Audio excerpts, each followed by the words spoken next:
Hello, my dear sleepy listener.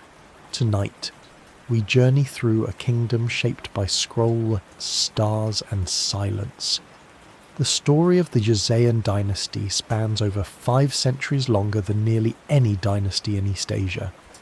It begins in a moment of gentle unrest, in the hush between old orders and new dreams.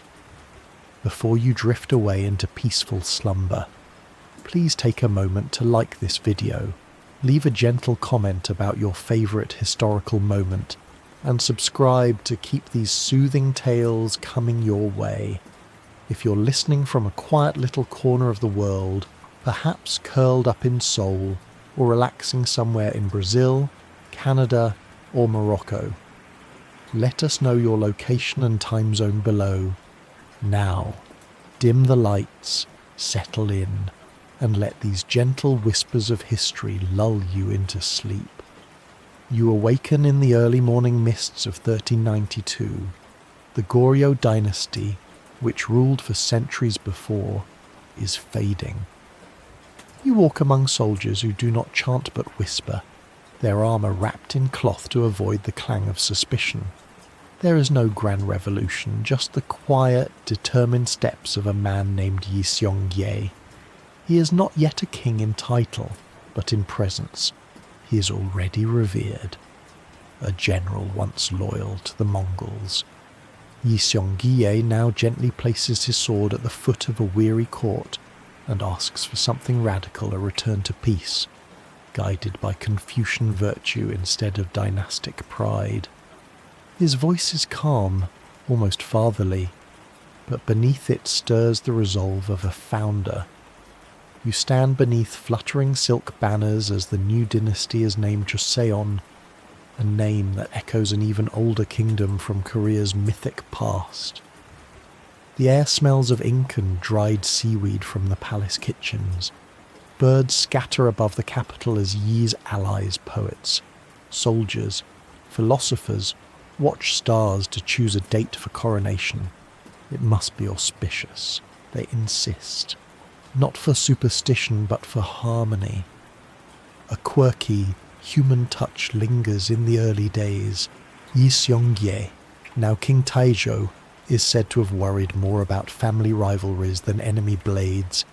In the palace corridors, wooden beams echo not with battle cries but family squabbles. His sons, ambitious and bright, clash over succession. One writes calligraphy too harshly, another offers gifts too lavishly. It is, in the end, a father's challenge more than a conqueror's. Historians still debate how much of the dynasty's founding was idealism and how much was practical strategy. Some believe King Sejong's Confucian advisors wielded more control than he did, shaping the new order while he nodded gently. Others suggest he played a long game, smiling like a monk while manoeuvring like a statesman. But none of that worries you now. You walk the newly swept steps of Gyeongbokgung Palace, built not with grandeur but clarity. Its lines are straight and purposeful.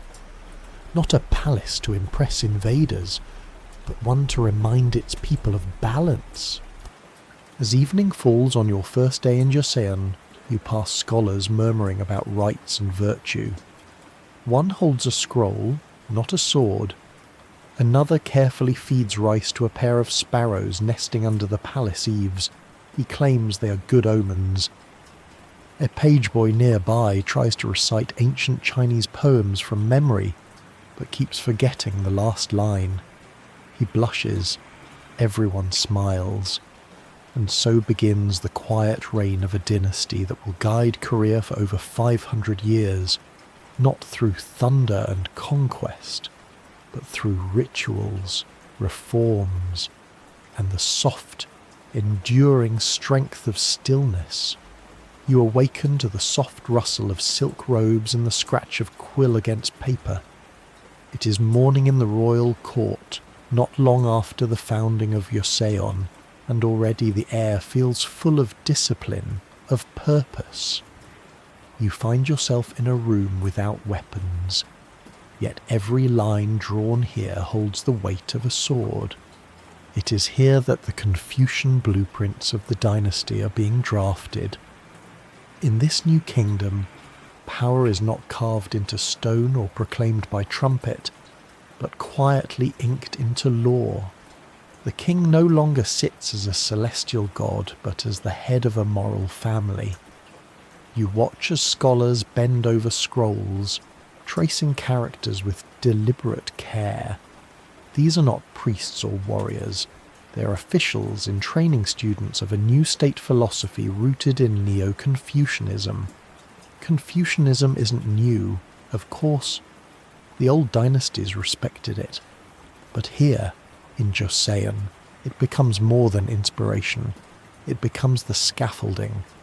The palace itself seems to echo its values. Everything is symmetrical, proportioned, balanced.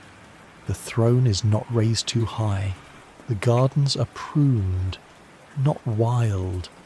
Even the placement of windows follows Confucian logic. Light must flow as thought does, gently and with direction. You observe a royal instructor testing a young scholar. What makes a good minister, he asks. The boy pauses, then softly replies. One who listens first, speaks second, and never forgets the suffering of the people. The instructor nods, not smiling, but pleased, nearby. Another candidate trembles while writing the characters for benevolence and ritual. He tries not to smudge the ink with sweat. A lesser-known, tender custom begins to emerge around this time when a civil servant earns his first appointment. He is expected to bow to his parents with both hands and recite their names aloud before he leaves for service. Some do so with tears in their eyes, knowing they may not return for years. The court might reward intellect, but it demands loyalty even more. Outside, carpenters carve wooden panels with Confucian aphorisms. Rectify the heart, one says. Cultivate the self, another. Schoolboys run between the columns, giggling, repeating the lines as chants, not because they understand them yet, but because repetition, they're told, is the first form of virtue. And yet, even now, in these early years of structure and order, questions arise. Some historians suggest that Joseon's embrace of Confucianism came at a price, where Goryeo once allowed space for Buddhism, shamanic rituals, and even Taoist mysticism. Joseon begins to narrow its lens. Temples are taxed or closed. Monks are moved far from the capital. It is not a purge, exactly, just a slow recentering, a quiet turning inward toward a single philosophy. Critics, both ancient and modern, wonder if something beautiful was lost in that trimming. But still, the dynasty flourishes. You pass under a banner where the king's daily schedule is written with almost sacred precision. He rises before dawn, reads memorials from his ministers, visits the ancestral shrine, and presides over court with measured restraint. Everything, even royal emotion, must be contained. You learn that even the king may not weep too loudly at a funeral. It would unsettle the order of things. Later, in a side corridor, you find a room where palace calligraphers practice writing the 5 relationships ruler and subject, father and son, husband and wife, elder and younger, friend and friend. The 5th always seems slightly out of place. Friendship is harder to standardize. One scribe jokes quietly, "You cannot tax affection." Another replies, "But the Ministry of Rights may try." A soft joke, a gentle smile. Even in the most ordered society, small rebellions of the heart find their place. And so, you drift through a kingdom laying its foundations not with stone but with virtue. believing that harmony begins not with armies, but with the heart of each official. A kingdom where being still and correct is valued above being bold and loud. It is a place where the ink of philosophy dries slowly, forming the quiet bones of an empire. You awaken beside a lacquered chest of royal garments, the scent of pine and silk drifting through the warm morning air. Outside, the drums of court protocol begin to sound soft, deliberate beats that seem to fall in time with your own breathing. Today is no ordinary day. Today, the royal family will dress for a state ritual, and you will drift among folds of colour, embroidery, and ancient symbolism. A court lady kneels beside a tray of ritual accessories. You watch as she carefully lifts a Seong-gwan, the king's formal hat. It is curved and dark, shaped like a half moon, meant to resemble the heavens. Nearby lies the huangchang, an ivory tablet that ministers carry during ceremonies so their hands won't fidget. Even nervousness must be sculpted into elegance. The robe that follows is the gonryongpo, the dragon robe, worn only by the king.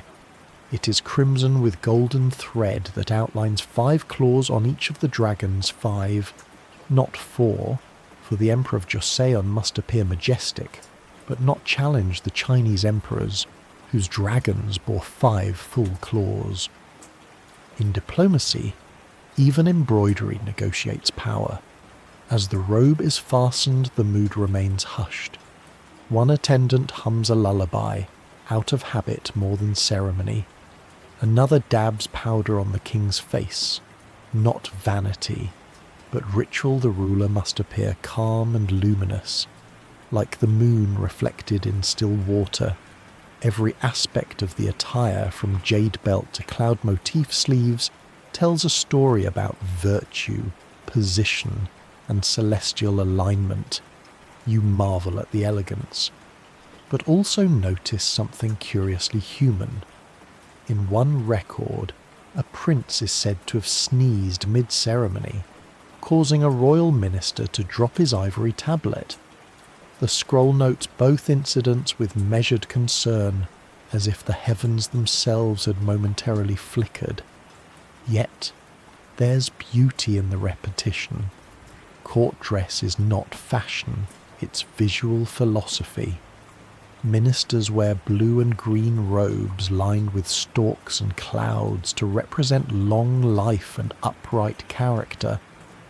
Court ladies wear subtle pastel jewellery, while higher-ranking women are permitted vivid silks.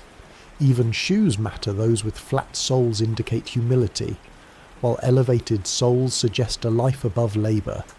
And yet, among these garments, scholars still argue over interpretation. What colour was truly permitted for the Queen Dowager at court ceremonies? Were embroidered badges Hyungbei more symbolic than practical? Did shifts in embroidery reflect shifting power between ministries and family clans? No record offers a final answer.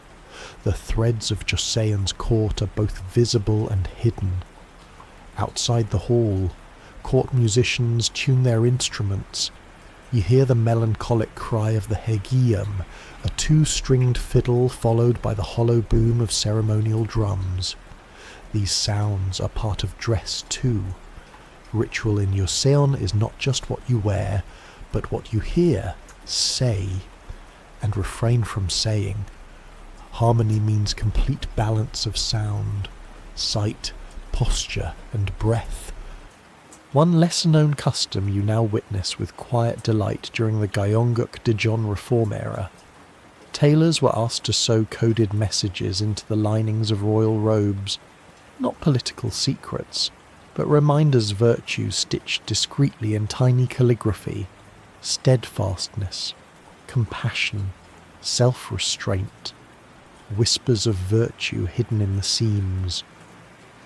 As the king exits into the court pavilion, light catches on the scalloped edge of his robe. A breeze lifts a corner of silk, and for a moment, You glimpse the earth and sky stitched into a single flowing garment. Ministers bow, pages kneel. The ritual has no climax, no applause. It simply unfolds, like silk unwinden from a spool. Later, you pass through the textile quarters, where dye makers stir vats of indigo and pomegranate bark. The smell is rich, earthy, and oddly comforting. A young apprentice pricks his finger on a pine needle brocade and sighs not out of pain, but reverence. Even the emperor is stitched by hand, he says. And so, you move through a kingdom where garments are not just worn, they are lived. You feel the soft touch of patterned silk, the gentle scrape of embroidered slippers across polished wood, and the eternal presence of a society woven into its very seams. You awaken beneath a pale morning sky as oxen pull carts up a wide, newly laid road. Dust hangs low over the fields, catching the light like powdered gold.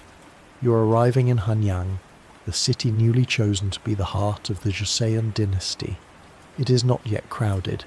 Its streets feel purposeful, young, and precise, as though every angle were drawn with a calligrapher's brush. This is no random city. Hanyang, later to be known as Seoul, was chosen with care. You walk alongside geomancers who pause often, reading the earth with compasses made from polished turtle shells. They examine the flow of water, the lean of hills, and the curl of wind. To build a capital, they insist, one must first read the land's chi. And here, they've found it. The Han River glides gently to the south. To the north stands Mount Bugak, a protective guardian. The land is curved like a jade pendant auspicious, balanced. The city, they say, is cradled by mountains like a child in the arms of heaven. Palace builders begin their work with quiet coordination. Gyeongbokgung. Palace rises not for intimidation, but for equilibrium. Its name means Palace of Shining Happiness. You trace your fingers along its stones, which still smell faintly of lime and pine resin. There's no rush. Joseon measures its capital not by speed, but by symmetry. Nearby, workers construct the Yongmyo Shrine, a sacred space for honouring royal ancestors. It is not tall or ornate, just long and quiet. You step inside and hear nothing but the soft creak of wood and the imagined echoes of thousands of bowed heads. Here, ritual outlives power.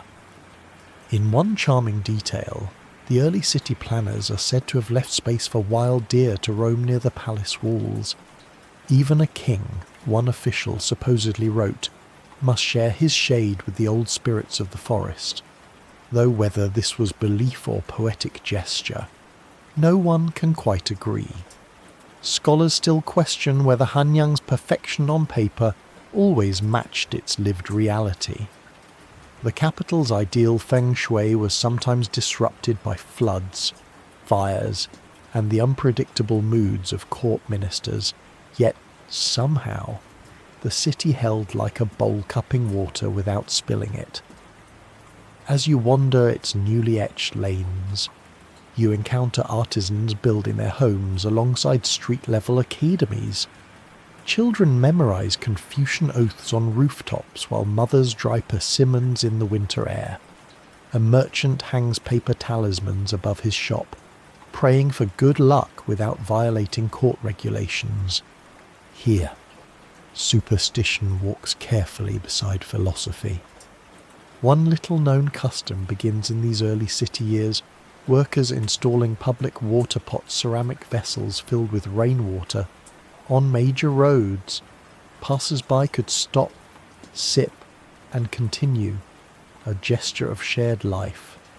The dynasty was young, but its people understood that no structure, no matter how grand, could flourish without kindness at the street level.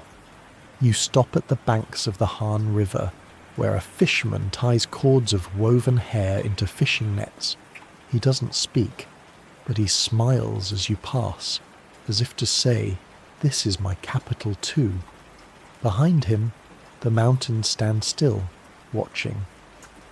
As the sun sets behind Gwanaksan Mountain, Hanyang glows softly, as if lit by intention rather than oil lamps.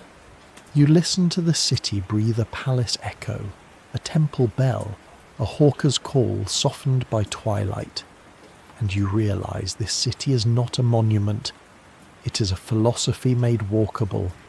Every gate, every wall, every stream is part of a greater plan, a plan not for domination, but for balance, for continuity, for a kingdom that could, in its best moments, hum quietly in harmony with the earth beneath it.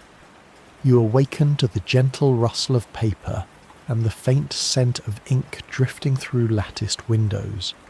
Outside, the streets of Hanyang begin to stir, but within this quiet hall, all attention is turned inward towards scrolls, syllables, and the slow blossoming of knowledge. You sit cross-legged beside a young scholar who has risen before the sun to study for the Gwagyo Joseon civil service examination. His inkstone is worn smooth. His fingers are calloused not from labour, but from endless writing. He dips his brush into black ink and begins to copy the analects. Each stroke must be perfect, each character a reflection of his soul. In the kingdom of Joseon, the scholar is more than a student. He is a servant of heaven and earth, a future official whose moral compass will, ideally, align the country with the cosmos. The Gwagyo is his gateway, a test not just of learning but of character. Success means prestige, position, and perhaps a modest estate. Failure means returning home to till the fields, head bowed but not dishonoured. As the boy writes, you hear him whispering mnemonic rhymes. One, rather sweetly, goes brush steady, heart quiet, father's field in sight, a reminder that though glory is possible, one must remain grounded in humility. You follow him to a classroom, where rows of scholars sit in silence, their backs perfectly straight. A Confucian instructor lectures about lie ritual propriety. No one interrupts. Even sneezing earns a glance. You notice that their robes are unadorned, their hairstyles identical. The uniformity is calming, almost hypnotic. In Joseon, learning is not loud. It is still and deliberate, like a pond unbroken by stone. A soft, human note. One royal decree once exempted men from exam attendance if they could prove they were over 80 and had already passed once in their youth. Some elderly scholars would still come anyway, just to feel the paper in their hands again, to taste the ink of memory. Debates among modern historians circle around these exams. Were they truly meritocratic, or were they more accessible to the sons of elite families already steeped in classical training? Some argue that the lower classes had a narrow path possible, but bordered by hardship. Others believe that the exam system, while imperfect, still offered more upward mobility than many contemporary states. As with much in Joseon, the truth may lie between aspiration and limitation. Outside, the sound of a bell marks the end of the morning lesson. The students file out, shoes clicking lightly on stone. One boy lingers to tuck a plum blossom into his book. Not for decoration, but to remember the season in which he learned a particular quote. In spring, he tells you softly, Mencius feels lighter. You drift next through one of the state-run Confucian academies, or Siawon, built in the countryside to nurture disciplined, regionally based scholars. These aren't grand buildings, just wooden halls with open doors and views of rice paddies. Here, learning returns to the earth. Teachers remind pupils to balance their reading with walks through plum orchards or service to their elders. Inside, a teacher uses a fan not for cooling, but for pointing at characters on the blackboard. He taps once, then again, until the class recites in unison. It is said that some instructors could teach entire lectures without raising their voices above a whisper. One of the most touching traditions from these schools is the dosu, or study shrine, a tiny alcove where students leave a pinch of incense or a handwritten vow before big exams. Not out of superstition, but out of respect for the ancestors of thought, for the lineage of books. The sun rises higher as you walk past a father teaching his daughter how to write her name on a wooden slate. Though girls were rarely allowed into formal academies, many families found quiet ways to pass down knowledge at home. Her strokes wobble, but she smiles with each success. One day, she says, I'll write a poem for the moon, and so, through calligraphy and candles, discipline and dreams, you glide through a Joseon society that treasures the scholar's path not for power alone, but for its promise of a more harmonious world. Drawn one brush stroke at a time, you awaken to the muffled rustle of silk slippers moving across polished floors, their sound barely louder than the hush of wind through wooden screens. You are within the women's quarters of the royal palace, a world set apart, delicately veiled, and infinitely influential. It is here, in this quiet inner court, that you first meet Queen Soheon. She greets you not with fanfare, but with a warm, restrained nod-eyes calm, voice low, like a ripple over still water. Soheon, the consort of King Sejong, is not a figure of drama or spectacle. She is a mother of the nation in the truest, softest sense, cultivating, nurturing, and tending to the moral gardens of the court. You walk beside her, she oversees palace workshops. She visits silk weavers, praises diligent seamstresses, and suggests that the palace invest more in domestic sericulture raising silkworms. A strange hobby, some say, for a queen. But to Soheon, silk is more than fabric. It is heritage, woven from patience and purpose. Outside, she gathers with palace scholars to discuss the funding of village schools. She advocates gently, persistently, for better education, not only for the sons of aristocrats, but for the children of provincial officials and even some daughters of respected families. Her influence is subtle, but it stretches far beyond palace walls. A quirk remembered from court diaries, Queen Soheon reportedly loved plum blossom trees and requested that several be planted just outside her chambers. Every winter, when their white flowers bloomed against the snow, she would sit for hours in quiet reflection, wrapped in unadorned robes, smiling faintly. One court lady claimed the queen said nothing at all during these moments, as if she was listening to something deeper than words. And yet, for all her grace, even Soheon lived in a court of tensions. Historians continue to debate the true extent of her political influence. Was she simply an ideal Confucian consort, operating within the bounds of virtue, or did her steady presence quietly shape King Sejong's policies in health, education, and governance?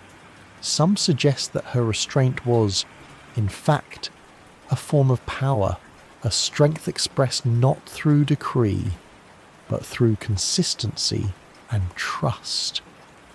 As you move through the Queen's Pavilion, you hear echoes of domestic learning. Court ladies practice embroidery not just as art, but as discipline. They stitch scenes of pine trees, cranes, and loyal dogs, symbols of longevity and fidelity. One young lady is working on a scene of King Sejong teaching a child to read. "This is how I imagine the future," she says softly. "A family of letters. In the apothecary garden, the Queen's attendants tend to rows of herbs, mugwort, chrysanthemum, and ginseng." Soheon is said to have encouraged natural remedies and funded research into palace medicine, not to replace physicians, but to strengthen care within the palace walls, especially for women, who too often were treated as afterthoughts in court health records. You follow her to a shaded library where she helps organise a small but growing collection of writings by women. There are poems, journals, even treatises on household management. These aren't public texts, but they circulate among noble families like whispered treasures. A few bear her personal seal 3 soft petals and the character for harmony. One record from the royal annals tells of Soheon requesting that scholars avoid overly formal language when tutoring the crown prince. "Speak as though you are speaking to a friend," she supposedly said.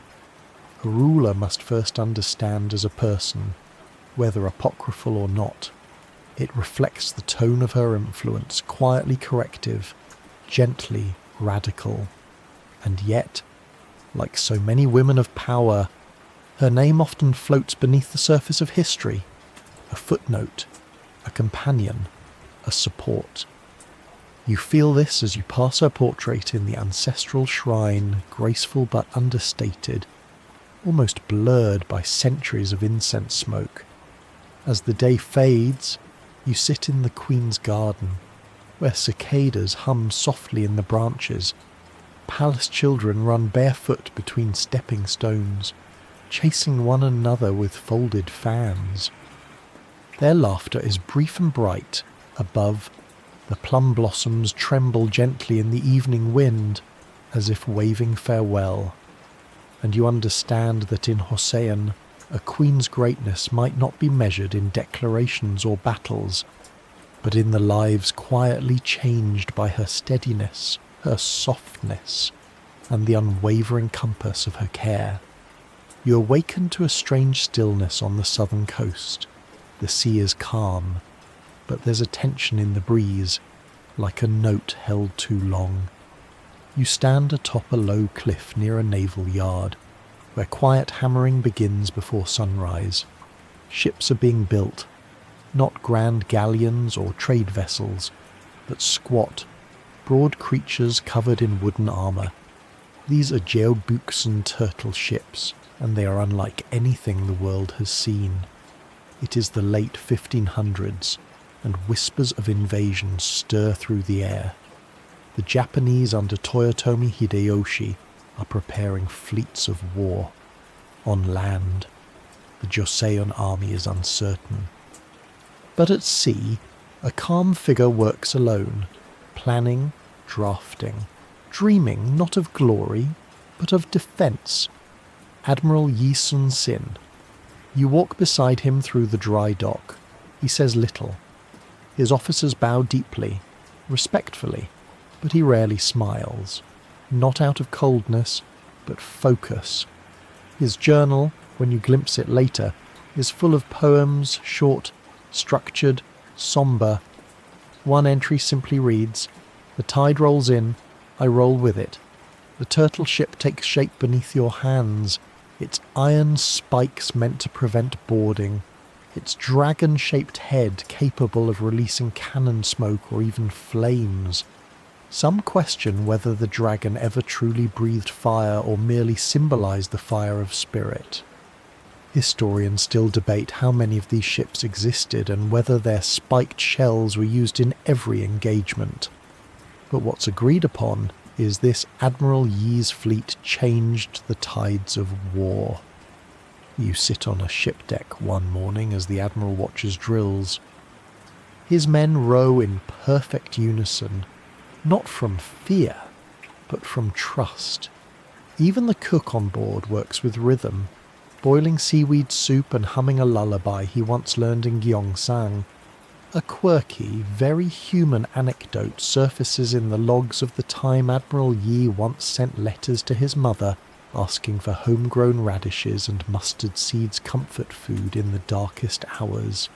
Later, while preparing for battle, a junior officer accidentally dropped a pot of radish kimchi overboard. The Admiral reportedly just chuckled and said, "We've already given the sea our salt.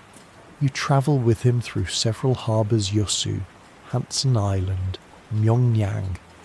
Each one prepares quietly. There are no parades. Just discipline. Fishermen train as sailors.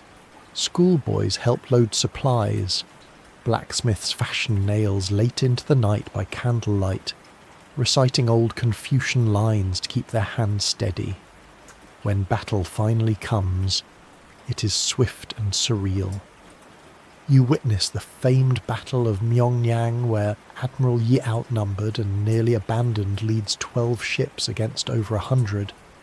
The water churns, the tide turns, and yet, through it all, he stands at the prow, silent and composed. Victory, not triumph. Defense, not vengeance. Modern scholars still discuss Yi's leadership style. Was it sheer brilliance or the product of strategic restraint? Some believe his greatest skill wasn't in battle, but in morale keeping terrified men steady with nothing but his presence. His own writings reflect no arrogance, only duty, and quiet sorrow for what war always brings. You return with him to the palace, where he is met not with banners, but silence. The court had once dismissed him, even jailed him, but now they offer half-hearted praise. Yi bows anyway. His loyalty, like his ships, is unbreakable, but weathered. In the final years of his life, Admiral Yi writes that he wishes for peace not for himself but for the sea. He dreams of fishing boats replacing warships, of gulls instead of cannon fire. His final words, reportedly, were whispered not to the court or to history, but to his nephew on the battlefield. "Do not let the others know I am dead." As night falls over the southern coast, you watch lanterns drift across the harbour, honouring the souls lost at sea. Some flicker and fade, others float on, and you feel the deep stillness of a dynasty that bent, but did not break, because one man kept his compass steady in a storm no map could chart. You awaken in a dim study, lit only by the muted glow of dawn slipping through paper windows. Outside, raindrops patter gently on roof tiles, their rhythm unhurried, deliberate. Within the royal library, the air is thick with ink and concentration. You're here in the reign of King Sejong the Great, perhaps the most quietly revolutionary figure in Joseon's long history. He sits alone before a scroll, his face lined not by age but by contemplation. There are no crowds, no drums, only scrolls upon scrolls of Chinese characters, hanja, and the silent, insistent question, how can a nation find its voice if it cannot read its laws? The Korean people speak Korean, yet must write in borrowed Chinese script dense, distant, and elite. Sejong, a ruler shaped by Confucian discipline yet stirred by deep empathy, decides something radical. He will invent a writing system not for scholars, but for farmers, potters, tailors, and merchants. A system so simple it could be learned in days, so elegant it could preserve the language of the people forever. You move silently through the Hall of Worthies, the Jifyeonjeon, where scholars gather around their king like quiet flames around a lamp. These men are handpicked for their brilliance, but also for their patience. For years they test letters, sounds, shapes. They mimic the mouth's movement, the tongue's flick, the vibration of the throat. One compares consonants to the shape of the tongue. Another likens vowels to the flow of cosmic energy. Eventually, 28 symbols emerge simple, geometric, rhythmic. Later, only 24 will survive. This is Hunminjeongeum, the correct sounds for the instruction of the people. It is not revealed with spectacle. One day, in 1446, a scroll is published. That's all. A scroll with an introduction written by the king himself. In it, he writes that this new script is designed for the people who are unlearned. No drama, no thunder, just a whisper of empowerment. A quirky, almost tender tradition follows. Some villagers begin teaching Hangul not in schools, but in song.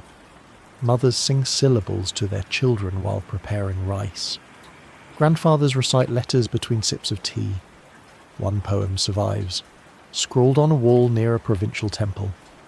These letters dance like fish, easy to catch, easy to keep, and yet, as always, simplicity births controversy. Court officials trained in Chinese classics bristle.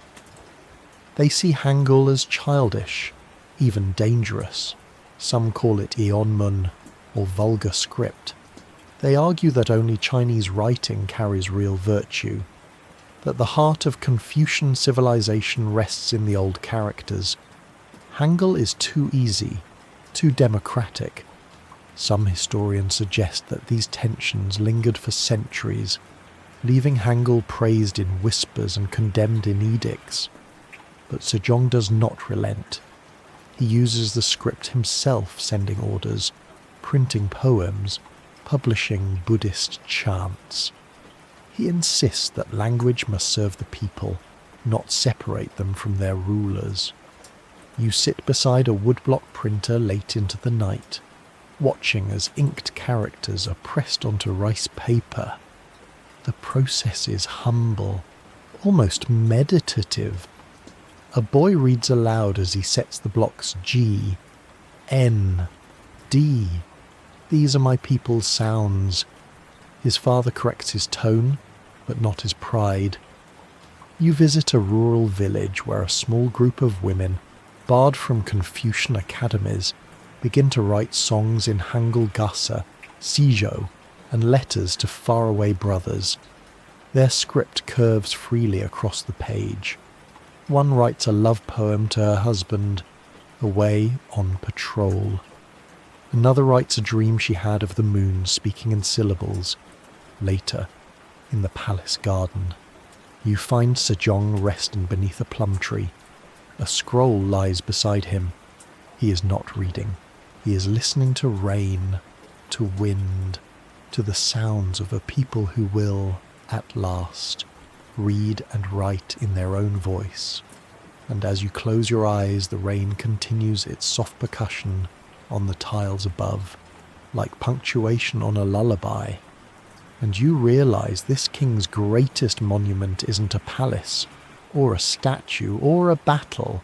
It is a script, a sound, a gift of words to those who had none. You awaken in the quiet countryside, far from the palace walls, where the land rolls gently under morning mist. Here, the kingdom breathes a little slower. You're seated beside a small pavilion on a terraced hillside, where a farmer studies the sky, not for omens, but for patterns. It is planting season, and everyone waits on the clouds. This man is not just a farmer. He is a Nonghakja, farmer-scholar, tasked with interpreting the calendar, the moon phases, and the behaviour of animals to advise his village. His hat is straw, his robes are patched, but his mind holds centuries of seasonal wisdom. He has a book, bound in frayed silk, filled with tables of rainfall, lunar eclipses, and frost dates, passed from one generation to the next. In Joseon, science does not belong only to the court. It walks through fields and waits at wells.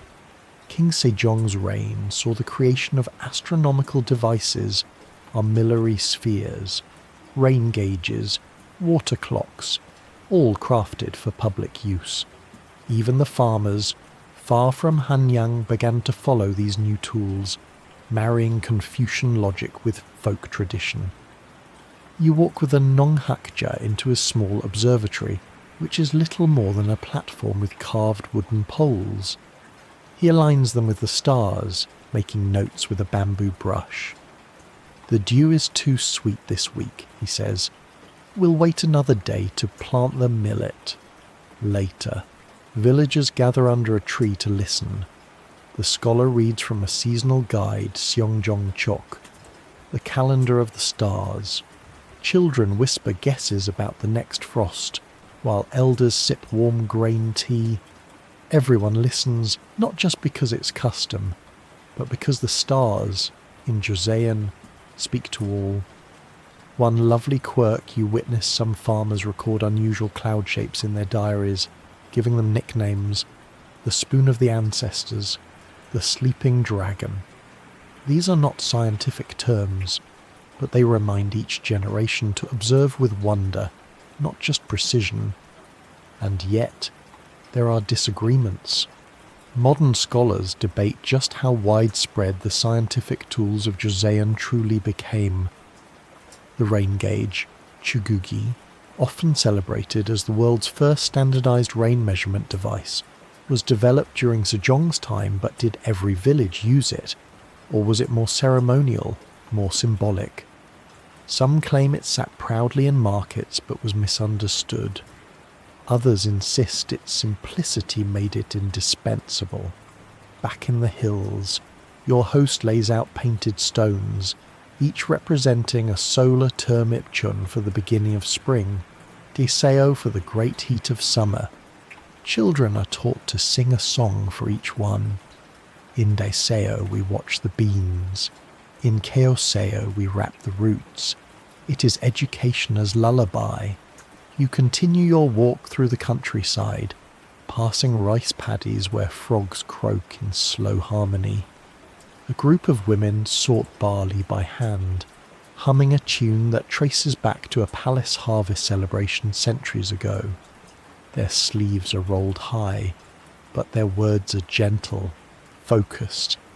They say, "Every grain is a letter of the earth." You pass a tiny temple where a monk tends to a garden of medicinal herbs. He gently turns the soil and points out the red-stemmed sesak, used to calm fevers. King Sejong would have smiled at this, he murmurs, almost to himself. As dusk nears, the villagers light oil lamps made from gourds. A girl writes a line of poetry in Hangul on a paper lantern. The moon is heavy with water. Tomorrow we plant. Her handwriting is shaky, but proud. And as you recline under the stars, wrapped in the scent of wet soil and distant pine, you understand this is where Joseon truly lives, not only in halls of scholarship or battleships of glory, but in the quiet predictions of cloud-watching farmers, in the worn diaries of village astronomers, and in the soft footsteps of those who plant according to the heavens. You awaken in a shadowed corridor of the palace, where the lamps burn low and footsteps are hushed to near silence. The halls here are not the ones the ministers walk. This is the Naemyeongbu, the inner court, the world of the palace women. Their names do not appear in most scrolls. Their voices rarely echo beyond these walls, but you feel them, moving like ripples beneath the surface of Joseon's grandeur. Today, you drift alongside a young Gungnyo, a court lady in her first year of service. She is perhaps 14, barely taller than the doors she tends. Her days begin before the roosters and end long after the candles burn low. She has been assigned to the kitchen not for her cooking, but because her handwriting is neat and she can record the inventory of rice and herbs without error. There are hundreds like her, grouped into precise ranks and roles, those who manage laundry, those who dress the queen, those who arrange flowers for rituals, those who watch over royal infants. Each has a uniform of modest, practical silk. Their duties are complex, yet their identities are flattened in the records Lady of the Needle, fourth-rank attendant, servant of the tea pavilion. You sit with them on a cold morning as they embroider plum blossoms onto festival banners. Their fingers move in rhythm, but their chatter is soft and full of warmth. One hums a song she learned from her grandmother. Another giggles over a scribbled poem a guard slipped into the laundry basket. He used Hangul, she says, with mock indignation. As if I don't know Hanja, and here lies a secret many court ladies, though unrecognized by the Confucian academies, are deeply educated. Older women teach the younger ones to read and write after hours. They keep secret notebooks of poems, thoughts, even stories. One tucks a folded sheet into a bamboo comb box, her imagined conversation with a moon goddess who also lived in silence. Historians continue to search for traces of their voices, fragments of letters, snatches of songs. One debate centres around the so-called Gung-Jung-Gayo palace folk songs. Some claim these melodies reflect the emotions of court women longing for freedom or family. Others argue they were composed for royal entertainment and never touched real lives. But the truth, as always, is likely somewhere in between. You pass through the infirmary where palace nurses prepare ginger tonics and crushed pearl powders. A young attendant carefully measures ginseng by moonlight. She says the queen has a cough, and they must not fail her. Her tone is steady, but her hands tremble slightly. This is the only world she has known. A lesser-known custom emerges in the spring. The court ladies are allowed one day to walk through the outer palace gardens, unchaperoned, just once a year. They do not speak loudly, nor do they run, but they breathe differently. One woman ties a string around her wrist and lets it trail in the wind as she walks, whispering the name of her village with each step. Later, in a tucked-away room, a group of them gather for a reading. An older woman recites a passage from a book banned in public but quietly passed among palace women, a love story written in Hangul about a ghost who falls for a scholar. It is silly, touching, and strangely brave. You watch as one of the younger girls begins to write her own story, using ink she borrowed from the steward's quarters and a brush she made from her own hair.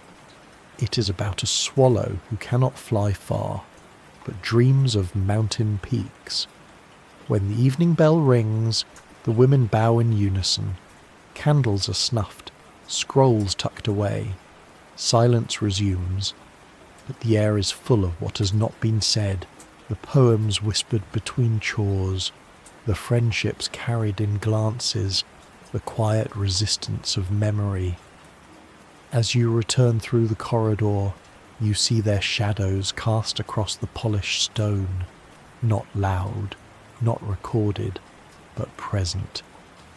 And you realize that Joseon's palace stood not just on laws and rituals, but on the unseen labour and unrecorded stories of the women who lived behind the screens, folding history into their every breath. You awaken beneath the shade of a pine tree, its branches stretching like brushstrokes across the morning sky. Around you, there is no palace, no ceremony, only a gentle breeze and the rustle of paper. You're in the garden of a scholar-painter, one of many who, in the quieter centuries of Joseon, found their voice not in politics or war, but in ink, silk, and stillness. The painter sits cross-legged on a bamboo mat, grinding an ink stick on a stone slab. The motion is slow, circular, meditative. This is not art for decoration. It is art for reflection, a visual meditation on solitude and harmony. He dips his brush into the thick black ink and begins to draw a branch, just one bare, angular, stretching off the page like an unfinished sentence. Joseon painting in this era is not about realism, it is about essence. A mountain is not painted as it looks, but as it feels when you are near it. A tree is not captured with photographic detail, but with its gesture, its posture. The great painters of the time, King Sejong, Shin Yun-bok, Kim Hong-do each offer different moods, different eyes. You walk through a gallery where scrolls hang from lacquered rails. One shows a scholar crossing a narrow bridge under a full moon. Another captures a tavern scene, full of laughter and awkward dances. Another still a tiger peeking through bamboo, eyes wide with something between fear and curiosity. These are not just pictures, they are thoughts. You linger over a scene of an old man fishing by a quiet river. The lines are so soft, they seem to dissolve into the paper. The man has no face, just a curve of the hat, the hunch of the back, and yet he is alive. You know him, you've met him in a dream. A curious footnote artist in Joseon often painted with such restraint that they would intentionally leave portions of the paper blank empty space not as absence, but as presence.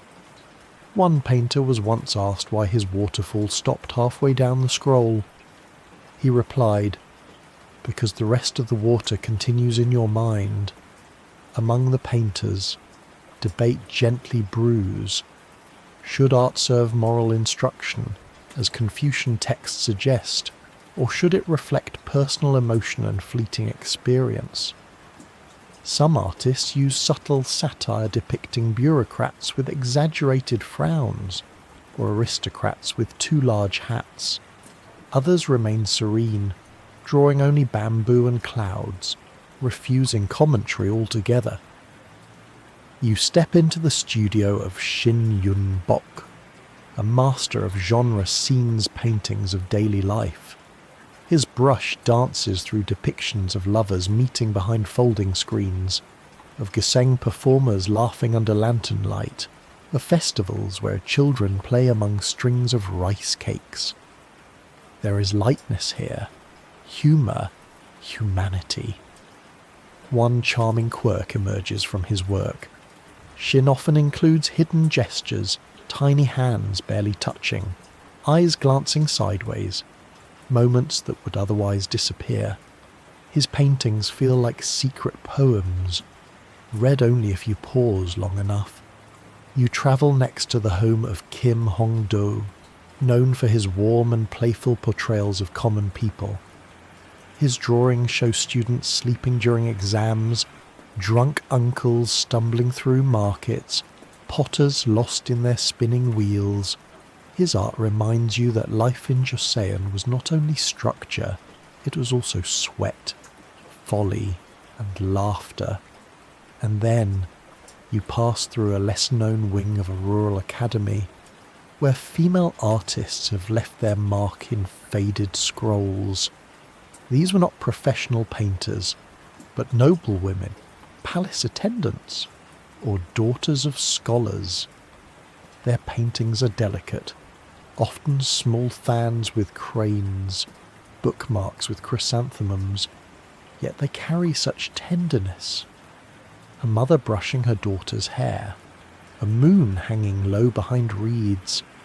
Historians still debate how widely these women were taught, and whether their works were shared beyond their homes.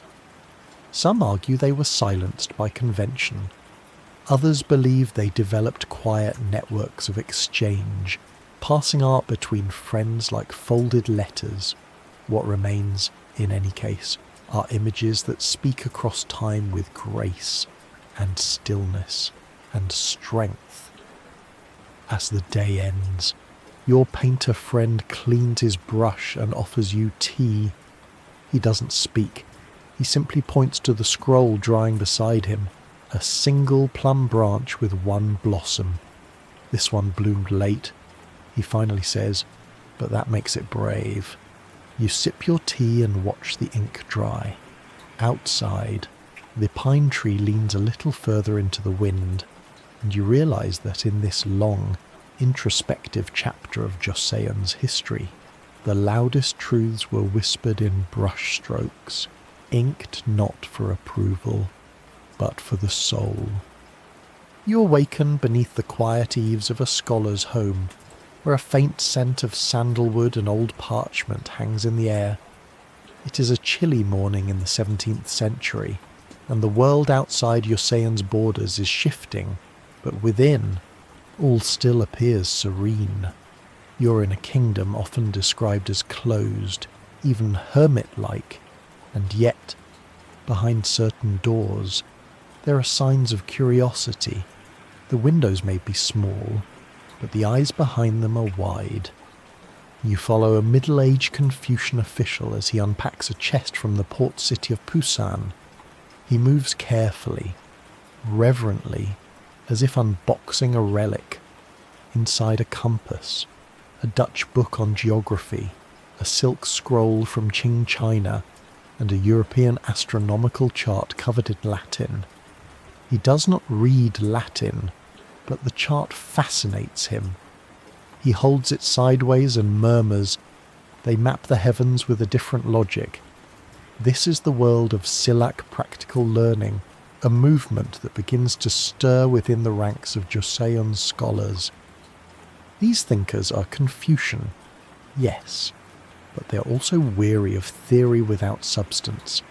They want to study crops, rivers, climate, trade, and people. Their ink-stained fingers reach outward cautiously, selectively. A lesser-known voice in this movement is a man named Yi Seong-gye. You meet him in a countryside pavilion hunched over a scroll. He's diagramming crop yields based on soil type and rainfall. Ritual is not enough, he tells you quietly. We must feed the people. His work, like that of other Silac scholars, blends reverence for Confucian ideals with real-world application. They discuss taxation systems, land reform, medical practices, even foreign languages. One records the price of sesame oil in 5 different provinces. Another sketches water wheels with Dutch influence. A quirky artifact appears in one journal, a recipe for cheese, likely learned from a Qing diplomat who'd encountered Jesuit missionaries. The entry ends, tastes unusual, not unpleasant. And yet, these new ideas move carefully through Joseon. Trade remains tightly controlled. Foreign ships are met with ritual, distance, and often suspicion. Catholic texts, arriving through Chinese translations, are circulated among a small group of noblemen and interpreters, read in secret, shared in whispers. Scholars still debate the nature of Joseon's so-called isolation. Was it fear, or was it a conscious strategy of cultural preservation? Some argue that the state's emphasis on moral purity led to mistrust of external influences. Others suggest it was pragmatism, a small kingdom surrounded by giants, choosing silence over entanglement. You pass through the court library where new astronomical devices rest beside dusty Confucian commentaries. A brass telescope sits, unused, more decorative than functional. A young attendant sweeps past it, unaware that this tool once allowed a visiting scholar to chart the rings of Saturn, an act recorded in a side margin with the note "strange, but lovely." In a quieter corner of the capital, you visit the home of a scholar who collects maps. One shows the peninsula centred on the page, with oceans stretching outward in every direction. Another, imported from Qing China, shows Korea small and off to the side. He frowns at the second, then sighs. Perspective is always political, he says. One debate arises in the court should foreign teachers be allowed to stay longer than a few weeks. Some ministers argue it would pollute the hearts of youth. Others argue that truth can survive many tongues. In the end, most visitors come and go quickly, their presence marked only by footprints in soft clay and a few new words in the language. You attend a small, private lecture where a Confucian scholar explains Western notions of gravity using rice sacks and string. His audience nods politely. One boy raises his hand and asks whether gravity is stronger near mountains or temples. The teacher laughs. "Ask the wind," he replies. Later, in a dusty apothecary, you see imported medical books being compared to Joseon's own Dongui Bogum, the great Korean medical encyclopedia. A doctor cross-references treatments for fever and nervous trembling, then closes the book and returns to boiling ginseng and pine resin. New knowledge, he says, must blend, not replace. As the sun sets, you sit by a candle with a translator copying a Portuguese catechism into Hangul. He doesn't claim belief-only interest. They write of love. He muses as if it were a principle of the cosmos. And so, you drift through a kingdom that listens carefully, sometimes too carefully, but never entirely shuts its ears. The gates may close at night, but within them, ideas move like rivers underground, slow, winding, and always searching for light. You awaken in a quiet room filled with scrolls, each one heavier than it looks. The windows are open, letting in a breeze that carries the scent of pine and the faintest hint of smoke from a distant hearth. In front of you, a man sits cross-legged with a brush in hand, not writing poetry or laws, but drawing mountains, over and over, ridge after ridge. His strokes are soft, his expression focused. You have entered the world of Joseon's silent cartographers, those who mapped not just land, but memory. You lean over his shoulder to see what he's working on. It's not like the modern maps you know. There are no perfectly measured lines, no scales, no grids. What you see instead are curved peaks like sleeping dragons, rivers that wind like silk threads, and clusters of pavilions marked by small, careful symbols. It's not just geography, it's storytelling. This is a chirijok, a topographical map not meant for military planning, but for understanding where spirits dwell, where ancestors rest, and where rivers might sing in the rainy season. You're told that the village elders insist these maps are more accurate than anything from the capital, not in miles or minutes, but in meaning. The man beside you is part of a long tradition of map makers who blend Confucian discipline with shamanic intuition. He consults not just records, but travellers' tales, local myths, and what he calls the personality of the hill. He taps one mountain with his brush and says, "This one watches over dreams." A quirky habit among these cartographers, they often name unnamed places with poetic metaphors. One bend in the river is called Tiger's Paws. A hill shaped like a resting man is labelled Scholar Sleeping with Open Book. These names don't appear in official records, but in local households, they're used without question. You watch as the map maker refers to an older scroll from the Daedong Yojido, a grand atlas compiled in the 19th century. The detail is astonishing. Mountains, streams, post stations, even village shrines. This massive map project, led by Kim Jong-ho, is a marvel of dedication. Legend has it he walked the entire peninsula on foot, dozens of times, to ensure accuracy. Whether this is entirely true or partially myth, historians still debate, but everyone agrees The result remains a masterpiece of Korean cartography. You hold a folded section of this map in your hands. The lines feel alive, pulsing with rivers that still flow and roads that still carry footsteps. There's a town marked simply with a circle and the words clay pots well fired. A map is an archive of what people valued. In a nearby village, you meet a farmer who keeps his own version of the map not on paper, but in memory. He sings the names of hills and streams like verses of a lullaby. "When I die," he says, "my children will sing the land to find their way home." And yet, cartography was not always free of politics. Some scholars suggest that official maps were edited to downplay contested borders or emphasize Confucian ideals of harmony. Rivers were drawn straighter, paths more orderly. Others claim that maps were intentionally vague to protect villages from taxation or conscription. As always, the truth lies somewhere in the mist between caution and craft. You walk through a public square where a large painted map hangs for all to see. Children trace their fingers along the rivers. A woman points out where her ancestors lived before a flood. An old man mutters that the new map has left off the sacred stone in the southern hills.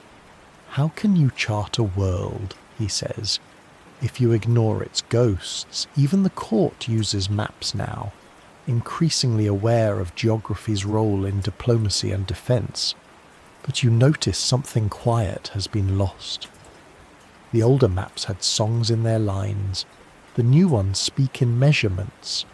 As evening descends, you return to the mapmaker's hut. He has lit a lamp and is painting the outline of a peninsula once more. When he reaches the tip of the mountains, he adds a small figure sitting cross-legged, looking out to sea. "That's me," he says. "I always put myself there. Otherwise, how would I remember where I've been?" And you realise, as the map curls under its own weight, that in Joseon, to draw the land was not just to describe it, it was to live it, to revere it, and to leave behind, in ink and silence, a record of belonging. You awaken on a narrow dirt path between market stalls just before dawn. The cobbled street is damp with the night's dew, and a few vendors are already arranging lotus roots and bundles of scallions on reed mats. You're no longer in the capital, but somewhere quieter, somewhere less curated.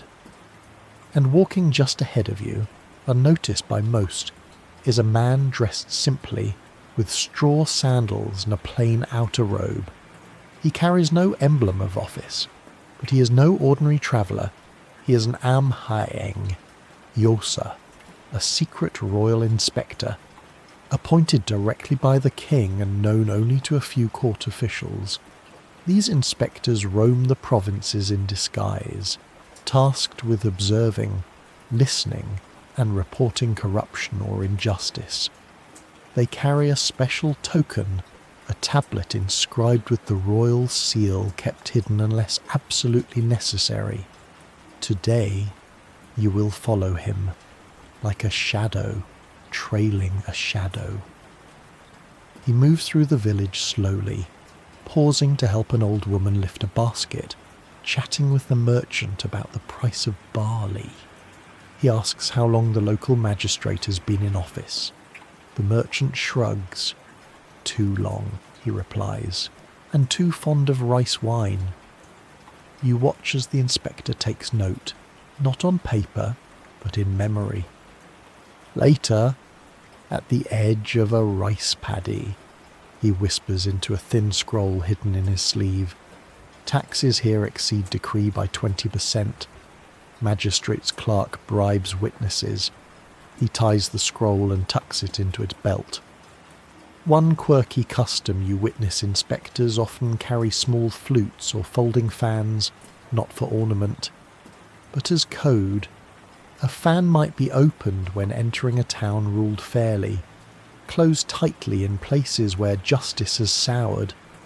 The flute if played in a minor key at a tavern, might signal to a court informant nearby. Back in the village, he joins a group of farmers repairing a canal. He works with them quietly, lifting stones, clearing brush. After an hour, he asks, "Have you seen the magistrate lately?" The farmers glance at each other. One mutters, "Only when he needs a new robe." The others nod, but say no more. These conversations are short, often cautious. You learn quickly that in Joseon's rural provinces, words are chosen carefully, especially when they involve officials. But actions speak louder.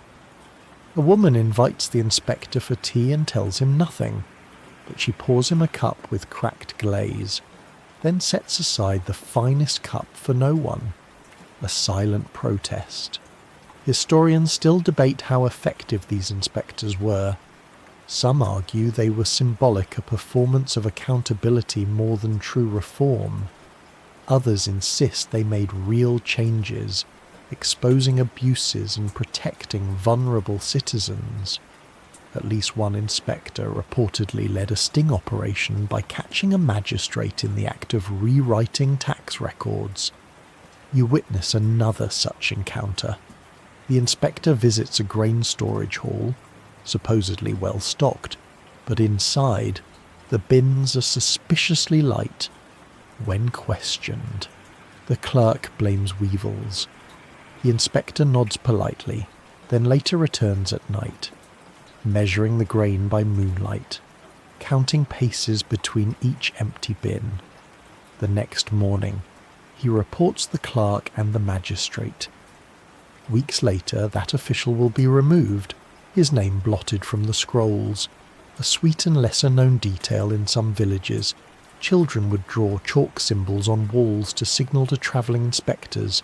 Tiny stars meant we are hungry, or spirals for we are safe. Whether inspectors truly understood the drawings is uncertain, but they noticed them, smiled, and sometimes left extra coins at the foot of those walls. You pass through a mountain village where the inspector attends a wedding disguised as a travelling uncle. He watches the ceremony with quiet reverence. Later, when the host offers him rice cakes, he asks if the district has been peaceful. The bride's father hesitates, then says, "We are peaceful, but not equal," a phrase that will appear in the inspector's next letter to the king. By evening, he writes beneath the light of a lantern insect cage, where fireflies glow like drifting punctuation. His scrolls are now a stack, each one a page of truth delivered with neither fanfare nor fear. He doesn't expect thanks. He expects only that his words be read. As you lie beneath the stars beside him, the wind carries voices from the village, soft laughter, clinking bowls, a baby's cry. The inspector listens, as he always does, with the patience of someone who believes that power must kneel before justice, not the other way around. And in that moment, under the watchful eye of a humble servant of the crown, Joseon's ideals shimmer gently, not in gold or law, but in footsteps, in whispers, in worn sandals that return, always, to the people. You awaken in a gentle morning fog that wraps around the rooftops of a coastal village like wool on an old loom. Somewhere, waves lap against worn stone, and seagulls cry in the grey stillness. This is Joseon in the 18th century, neither fully open to the world nor entirely shut away. A time when the kingdom, viewed from afar, appears quiet, hesitant, even reclusive. But here, among the winding footpaths and smoky hearths, life stirs with subtle motion. You're in what Western observers will later call the hermit kingdom. But that phrase, so often repeated, feels too sharp, too final. What you see is not isolation, but deliberate quiet. a kingdom choosing slowness in an era of empires sprinting ahead. You walk through a harbour market where a small Chinese trading boat unloads porcelain and silk. A local inspector oversees the process with care. Only licensed merchants may speak with the crew. The goods are taxed, recorded, then whisked away. No handshakes, no feasts. Trade in Joseon is not celebration, it is necessity, carried out with ritual precision. Still, beneath the strict rules, small exchanges bloom. A fisherman slips a piece of dried persimmon to a Chinese sailor. A child giggles at a silver bell hanging from a merchant's pouch. A housewife buys a length of indigo cloth dyed in a pattern unfamiliar to her eye. Quiet openings, unrecorded. Later, you attend a small gathering of Yangban scholars reading aloud from Chinese philosophical texts, then debating whether new irrigation methods learned from Ming sources might benefit their provinces. One gently scoffs, "Why import what rain already gives?" Another replies, "But rain doesn't listen to proverbs." A curious fact, some scholars who advocated foreign ideas would do so under pseudonyms, publishing anonymous essays on land reform or foreign technology. One treatise on seawall construction was signed only a concerned fisherman's son. You pass a printing house where wood blocks are inked with government-approved texts. Most are Confucian classics or farming manuals, but tucked in a side corner is a stack of translated works, European geography, Catholic catechisms, medicinal theories. They are not illegal yet, but they are watched. The printer, a man with ink on his cheeks, nods solemnly when you point to a Latin phrase. "It came with the Jesuits," he says. "Not all of it makes sense, but some of it feels kind." Historians still wrestle with Joseon's foreign policy in this era.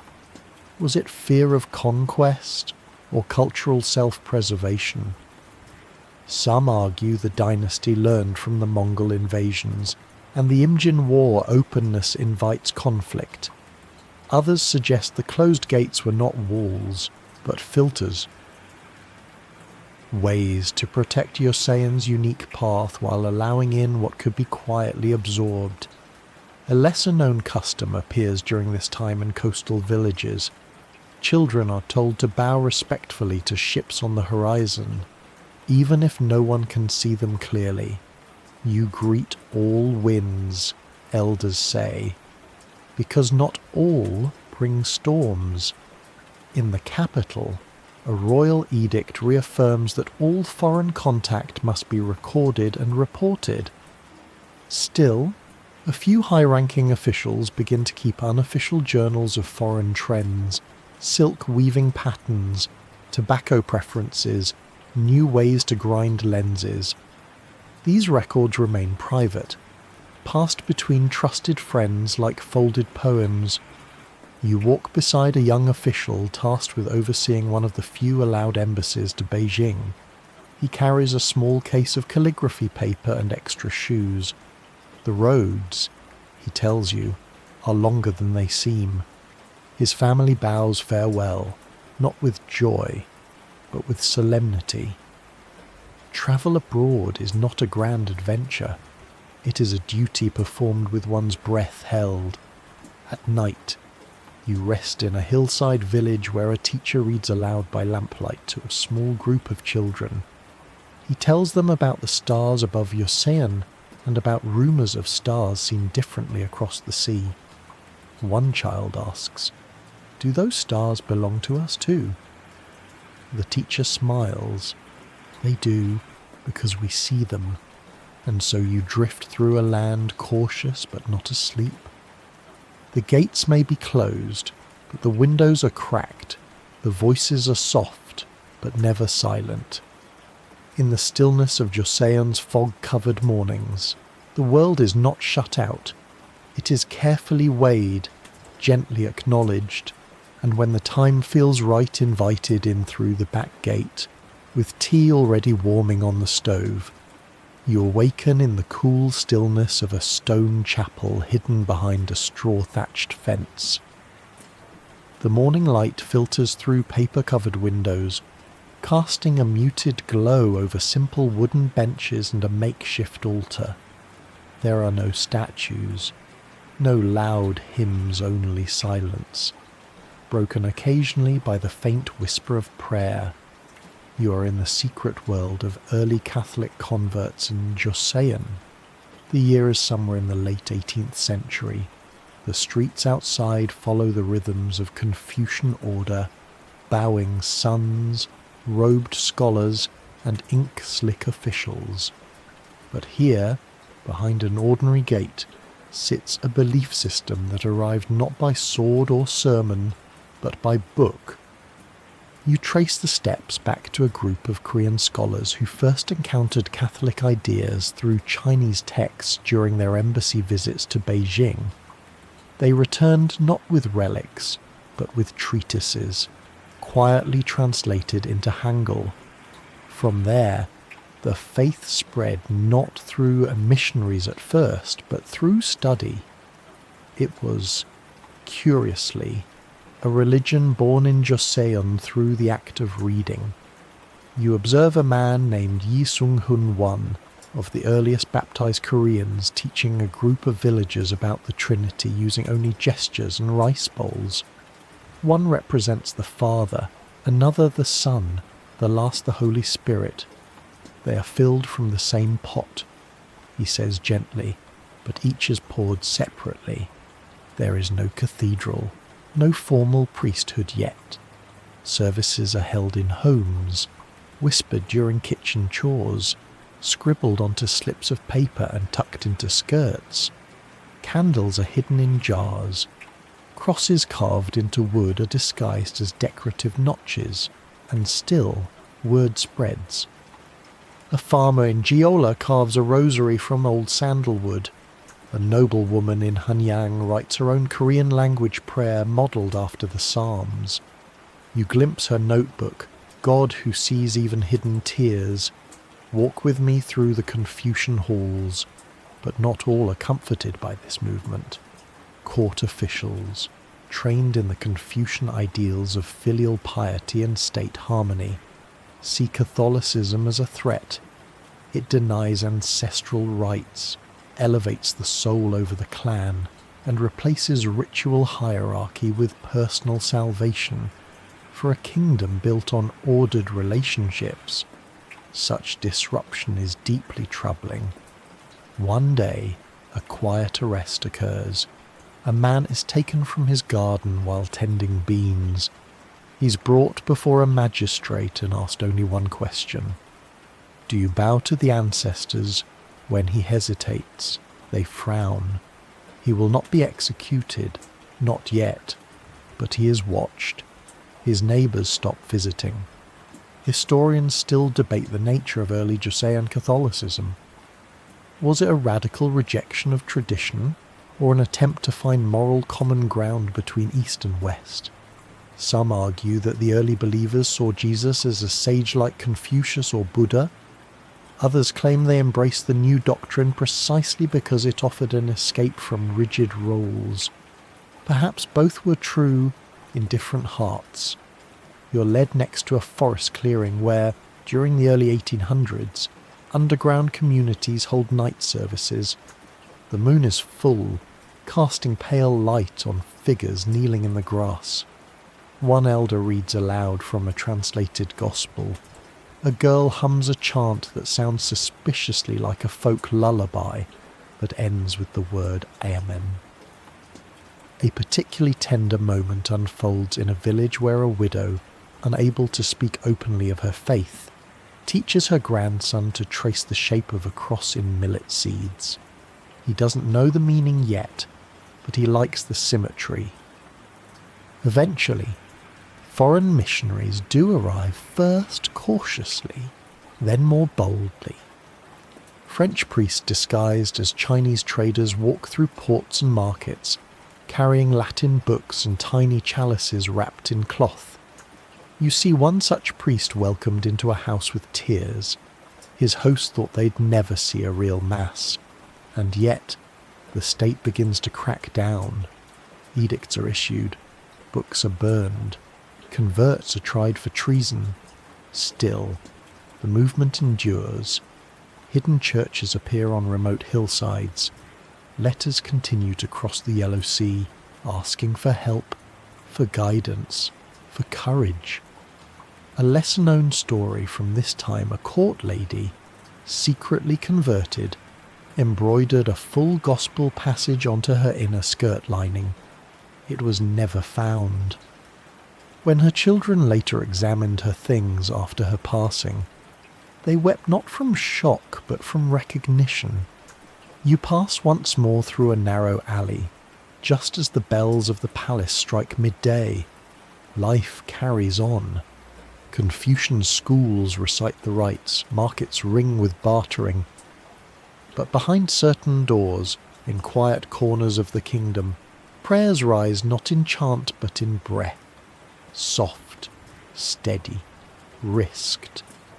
And you realize that within Joseon's perfectly balanced scrolls, a new story began to ink itself, one written not to replace the old, but to ask gently if more than one truth could coexist under the same roof.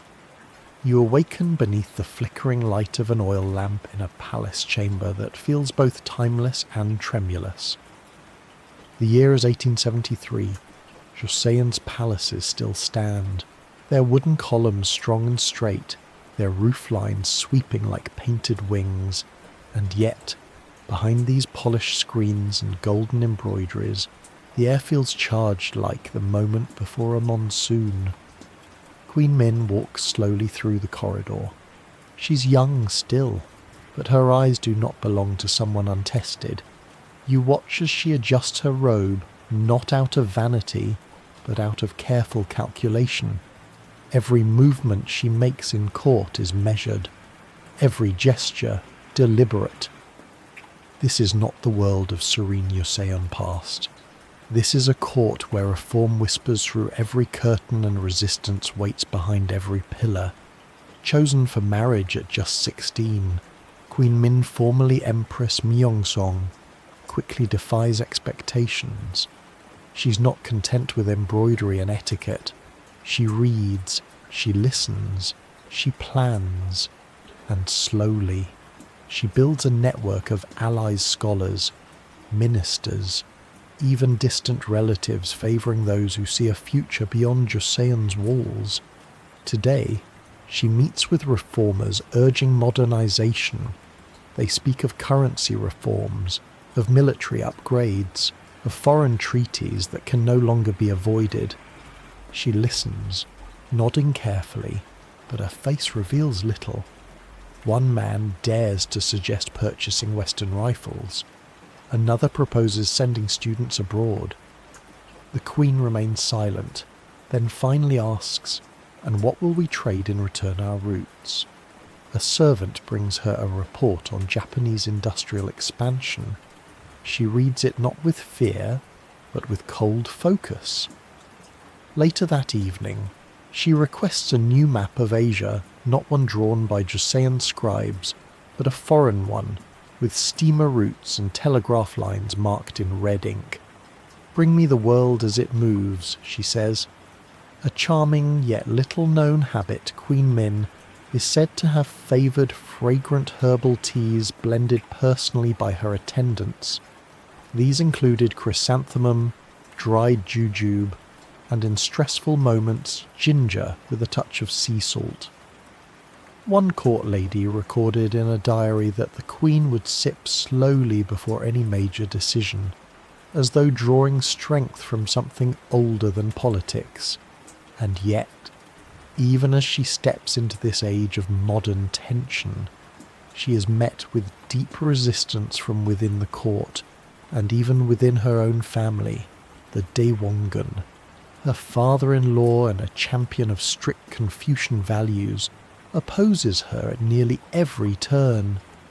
He sees her reforms as dangerous, her foreign ties as reckless. Historians still debate the true depth of her power. Some portray her as a master strategist who pulled strings behind the silk screens. Others suggest her influence was fragile, frequently undermined, and dependent on shifting alliances. What is certain is that she moved through a world of men with care and with fire. You follow her as she walks through the palace gardens after a tense audience. Cherry blossoms have begun to fall, scattering across the stone paths. She pauses beneath a flowering tree, not to admire it, but to listen. Somewhere behind the hedges, a minister is whispering. She does not interrupt. She memorizes the voice. Inside the inner court, she begins a correspondence with diplomats, some Chinese, some Russian. She asks questions. What railways have been built near the border? What trade policies do they favour? What weapons do they carry? And how many these letters, though signed by scribes, carry her intent like a seal pressed into soft wax? Meanwhile, foreign envoys enter the capital with cautious ceremony. She watches them closely from behind translucent screens. One Western visitor, astonished by her command of information, notes in his journal, "She knows more of our politics than most of our own ministers." But power, in Joseon's waning days, is always a candle in the wind. In 1882, a military revolt breaks out, sparked by resentment over modernization and late wages. Rioters storm the palace. The queen narrowly escapes, hiding in the countryside disguised in humble robes. She survives. She returns. But the warning is clear progress. Here comes at a cost. A quieter moment lingers in your memory. One night, she writes by candlelight in Hangul, not Hanja, composing a letter of comfort to a family that lost its son in a court riot. The letter is unsigned, sent anonymously, but the woman who receives it weeps for a long time. As you leave her side, the halls of the palace stretch longer than they once seemed. The air is heavy with something unresolved, possibility and peril braided together like threads in the queen's hair. And you realize that in Queen Min, the spirit of Joseon is neither asleep nor content. It is alert, walking a tightrope between tradition and transformation. She does not ask the winds to stop. She simply holds the umbrella with both hands and steps forward. You awaken to the chime of something unfamiliar high, metallic and slightly out of place. It echoes through a bustling street in the late 19th century, where the scent of coal smoke mingles with roasting chestnuts and the sharp perfume of freshly starched uniforms. A small crowd gathers near a line of newly laid railway tracks, eyes wide, and there, rumbling down the path like some clattering beast of iron and breath, is one of Joseon's first steam trains. You are now in a world in motion. Telegraph poles are begun to rise like skeletal trees along the roads. Gas lamps flicker in the capital. And somewhere not far away, a young clerk writes out the first telegram to leave the Korean peninsula, a short message sent across wires, faster than any horse could ride. The people are divided. Some cover their ears at the train's shriek, calling it unnatural. Others watch in awe as machines hiss and puff like dragons fed on coal. In this era, even wonder arrives with caution. You pass a telegraph office, modest and wooden, with a sign written in both Hangul and Chinese characters.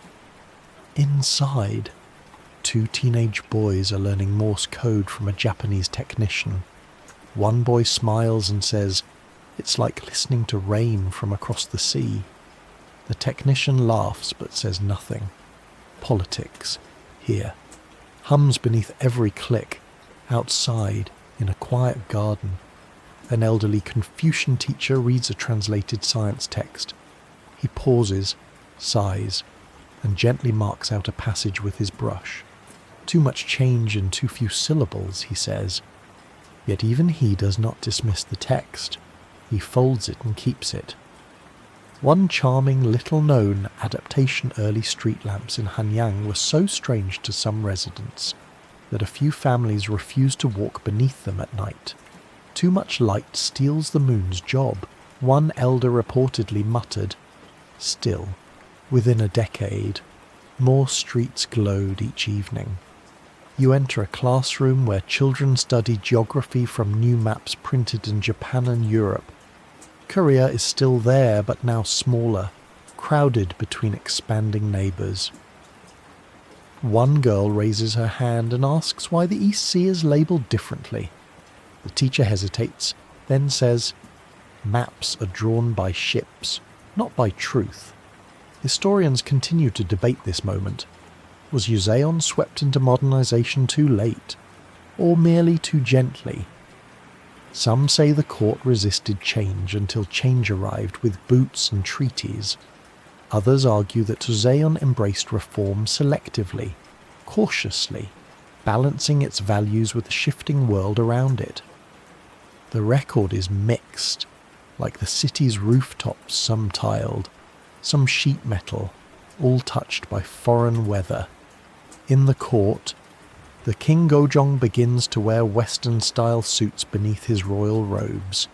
He drinks coffee served by Russian advisors and meets foreign diplomats with rehearsed confidence. His palace even installs electric lighting and a modern kitchen, but the corridors still echo with Confucian restraint, and courtiers still bow with the full, slow grace of centuries past. One day, you visit a photography studio newly opened in Seoul. A young couple sits stiffly for a portrait. Dressed in hybrid clothing, the bride in a joggery with western lace sleeves, the groom in a frock coat over white cotton trousers. They do not smile. The exposure takes too long. But later, they tuck the photo into a drawer beside their wedding scroll. You pass the Seoul Electric Company, part American-owned, part Joseon-controlled. The air smells of hot copper and burning oil. Outside, children chase each other, pretending to be trains. One girl wears a paper hat folded like a conductor's cap. Her brother hums a tune he claims he heard on a foreign ship. And yet, not all marvels are metal. You also witness the revival of printing woodblocks replaced by movable type, spreading text faster than ever before. Newspapers emerge, written in Hangul and reporting on court news, foreign negotiations, even editorials. In one issue, a scholar argues for women's education. In another, someone questions why a modern nation still bows to ancestral ghosts. A lesser-known innovation takes root. The Gabo reforms of the 1890s introduce a modern postal system. At first, people hesitate to use stamps. They seem too small, too foreign. But gradually, letters begin to move more freely, and with them, thoughts, love poems, business contracts, prayers, all written in Hangul, wrapped in paper, and sealed with modern ink. You end your day at the foot of a telegraph pole. It hums faintly in the breeze, its wires stretching east and west, toward China and Japan, nearby. An old man sits sharpening a brush while a boy reads a schoolbook aloud. They sit together, comfortably mismatched, like Joseon itself, threaded between centuries, between rituals and railways. And you understand that iron and glass may be new, but the soul beneath it all remains familiar. The train does not erase the garden. The lamp does not dim the moon. Joseon moves, slowly, into the modern world, not with a leap, but with a long, careful step. You awaken just before dawn in a chamber thick with silence, save for the distant call of a watchman echoing through palace halls. The year is 1907, the Joseon Dynasty. though still clothed in formality and ritual, is crumbling beneath invisible pressure. You rise slowly, following a procession of court attendants who move with hushed urgency. Their robes are crisp, their faces solemn. Something in the air feels final. You soon find yourself beside King Sejong, seated beneath a canopy embroidered with sunflowers and clouds. His eyes are tired. His hands tremble slightly as he reads from a letter. It is not a royal decree. It is a resignation. Days from now, he will be forced to abdicate in favour of his son, Sejong, under pressure from Japan. This moment has no drumbeats, no banners, only quiet. The throne remains polished, but the kingdom it rules is now little more than a ghost wrapped in ceremony. Outside the palace gates, foreign soldiers patrol the streets. Their boots click against stone that once echoed with scholars' footsteps and ceremonial dances. Flags flutter, but they are not Joseon's. New signs appear in shop windows, Japanese characters printed beside Hangul. The streets of Seoul, no longer called Hanyang, feel subtly rearranged. You walk with an elderly scribe who once recorded the king's morning rituals. He now copies petitions from frightened citizens. "We write because we must," he murmurs, even when no one listens. A small human moment in these final years. King Sejong reportedly developed a fondness for coffee, served European style with cream and sugar. He would take it each afternoon in a Western-style reception room at Deoksugung Palace, beneath chandeliers gifted by Russian envoys. He sipped slowly, always in silence. Historians still argue over Sejong's role in Joseon's decline. Was he an indecisive monarch overwhelmed by global forces, or a shrewd survivor doing what he could in an impossible era? His efforts to modernize, his secret dispatches to The Hague, his endless negotiations with foreign powers, some call them valiant, others futile. You sit in the royal archives as officials quietly redact once sacred rituals.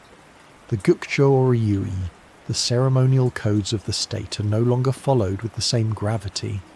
Some scrolls are sealed and stored away, others left open, their ink fading faster than the paper.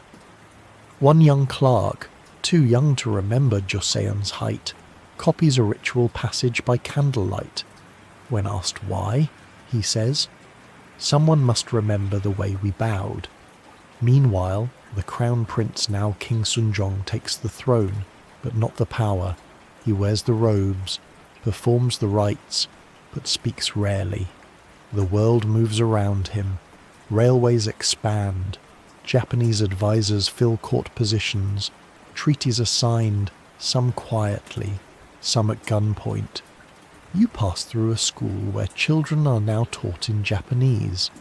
A teacher instructs them to recite new history books that describe Korea as a natural part of the empire. One boy hesitates before reading aloud. He looks at the portrait of King Sejong still hanging above the blackboard. The teacher frowns. The boy looks down and begins to read. And yet, resistance lives not loudly, but steadily. You hear stories of scholars teaching Hangul by night, disguised as Confucian lessons, of women sewing old symbols into coat linings, of musicians composing songs that sound innocent but hide meanings only those who remember can decode. In one alley, a bookseller quietly distributes leaflets printed with a single phrase: "The mountain is still there." No explanation, no signature, just the idea that something endures. You attend a final procession through the streets Sejong in a gilded palanquin, surrounded by foreign guards. The people bow, some out of habit, others out of fear. But you notice an old woman holding a wooden fan, on which she has written in brush, "I bow to the soil." not the throne. By 1910, the final document is signed. Joseon ceases to exist. Korea becomes a colony. The dynasty that ruled for over 5 centuries dissolves into treaty clauses, diplomatic ceremonies, and ink stamped with foreign names. Yet even as the empire fades, something lingers in the quiet. You walk through the palace gardens one last time. The plum trees still bloom in early spring. The court ponds still reflect the sky. Somewhere, a boy is writing a poem in Hangul, unaware that it will be hidden in his shoe for safekeeping. And you understand that dynasties may fall, but memory walks on, in the dust of vanished courts, in the folds of old robes, in syllables whispered behind paper screens. Joseon still breathes. You awaken in the soft light of a summer morning in 1910 beneath the faden banners of a kingdom that has now become memory. The Joseon Dynasty has officially ended. There is no coronation, no grand abdication ball, no firework farewell, just silence, and the faint sound of brooms sweeping palace courtyards still lined with stone, as if they do not yet understand that the throne is gone. You walk slowly through Deoksugung Palace, now a relic in its own time. Court servants still bow, doors still slide open with soft clicks, but something is missing. Not just a monarch, but a rhythm, a breath. The last dream of the dynasty drifts quietly through these halls like incense without a flame. King Sejong remains in the palace, but he is no longer king in the true sense. He performs daily rituals, wakes early, dons robes, attends ancestral rites, but the weight behind each gesture has thinned. Orders issued from Tokyo now carry more authority than anything spoken from within these ancient walls. You pass a group of scribes who still copy royal calendars by hand, even though no court rituals remain to mark the days. One folds his paper and says softly, "It matters," even if no one reads it. Outside, the streets of Seoul buzz with trams and uniformed officials. Japanese-style police stations have opened. Students learn arithmetic from textbooks printed in Osaka. Korean signs are lowered. New maps are drawn. Even the names of places begin to shift, their vowels stretched and syllables clipped. And yet, beneath it all, something quietly resists. In a humble home tucked behind a weaving shop, an old scholar reads the Analects aloud each morning to his grandchildren. Not to prepare them for exams, but to remind them. Listen with your whole self, he says. That is how we remained Joseon, a lesser-known moment of deep tenderness in the final year of the dynasty. A palace gardener asked if he should uproot the king's ceremonial pine tree. The official replied, "Leave it. It still remembers how to stand." You move through the city, past shuttered Seowon academies and repurposed Confucian shrines. But within many homes, Hangul is being taught again, this time not just as a script, but as a quiet rebellion. Children learn to write their names in soft brush strokes, practicing in secret under flickering lanterns. Historians often debate whether Joseon's fall was inevitable. Was the dynasty too slow to modernize, too rigid in its structures? Or was it simply devoured by larger powers in a game no small nation could escape? Some say it was doomed by internal division, others by external greed. But none can deny the dignity and how it tried to hold the centre as long as it could. You sit beside a court musician who still plays the gay agumit strings loose, its tone softer now. He performs an old palace melody, meant for royal processions that will never march again. "I play it," he says, "so the silence doesn't forget." As the day wanes, You pass a former court lady, now elderly, sitting on her porch, peeling chestnuts for her granddaughter. She hums a lullaby she once sang to a young prince, long gone. The girl asks what the song means. The woman smiles and says, "It's just something we whispered when the lights were low." And then comes night. You return one last time to the heart of the old capital, standing at the threshold of Gyeongbokgung Palace. The moon rises over the tiled roofs. The wind brushes past the stones. Everything is still. You close your eyes, and in that stillness, you hear it all again, the scratch of a scholar's brush, the rustle of court robes, the whisper of Hangul on silk, the pulse of drums beneath ritual chants, the quiet strength of a kingdom that endured centuries not by force, but by rhythm, by the delicate art of balance. And as the stars flicker into view, Joseon takes its final bow not with thunder or lament, but with a sigh, a scroll gently rolled, and a voice that says, without needing to say it, "We were here. Now, dear listener, let us settle in fully. Your journey through 5 centuries of Joseon has come to a gentle close. You've walked through misty pine forests with scholar kings, stood beside court ladies whispering poetry into folded sleeves, traced the curves of mountains drawn by mapmakers' hands, and watched plum blossoms fall softly onto scrolls of unspoken prayers.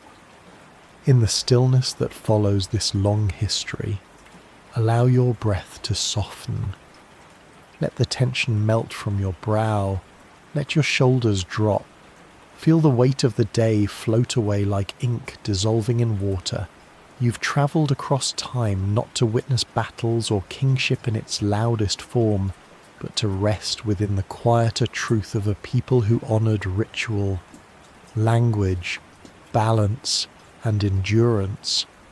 A dynasty may fade, but memory lingers in the syllables of Hangul still spoken today, in the curved rooftops of Seoul's old neighbourhoods, in the rhythm of a string instrument plucked in the quiet of night. As you drift now into sleep, may the echoes of Joseon wrap around you like a silk robe in winter. May you feel the hush of candlelit libraries, the calm of rice fields under starlight, and the warmth of a teacup held between thoughtful hands. And may your dreams carry you gently through the misty valleys of history, where time slows and peace settles like snow. Rest well, dear listener. The past is quiet now. The night is yours.